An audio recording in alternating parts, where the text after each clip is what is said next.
Break नंतर आपलं स्वागत। एक महत्त्वाची अपडेट। उद्धव ठाकरे वसईमध्ये हेलिकॉप्टरनं दाखल झालेत। खराब हवामानामुळे उद्धव ठाकरे दुपारीच वसईत पोहोचलेत। पालघर लोकसभेच्या उमेदवार भारती कांबळींच्या प्रचारासाठी ठाकरेंची सभा होते। वसईच्या वायएमसी मैदानात उद्धव ठाकरेंची सभा होणार आहे।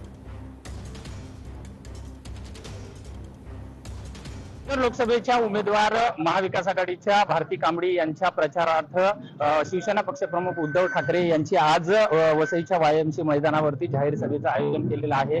आणि आज दुपारीच जे पक्षप्रमुख उद्धव ठाकरे जे आहेत हे वसईमध्ये दाखल झालेले आहेत। त्यांचं हेलिकॉप्टर जे आहे हे वसईच्या सनसिटी मैदानावरती या ठिकाणी आलेलं आहे आणि स्वतः उद्धव ठाकरे या ठिकाणी या हेलिकॉप्टरने आलेले आहेत। त्यांच्या सोबत जे आहेत शिवसेनेचे मिलिंद नार्वेकर आहेत आणि आज दिवसभरामध्ये उद्धव ठाकरे जे हे इथल्या जे विविध सामाजिक संघटना असतील, विविध धर्मगुरू असतील यांच्यासोबत ते चर्चा सुद्धा करणार आहेत। आणि संध्याकाळी 5 वाजता जी आहे ही त्यांची सभा जी आहे ही या वायएमसी मैदानावरती होणार आहे।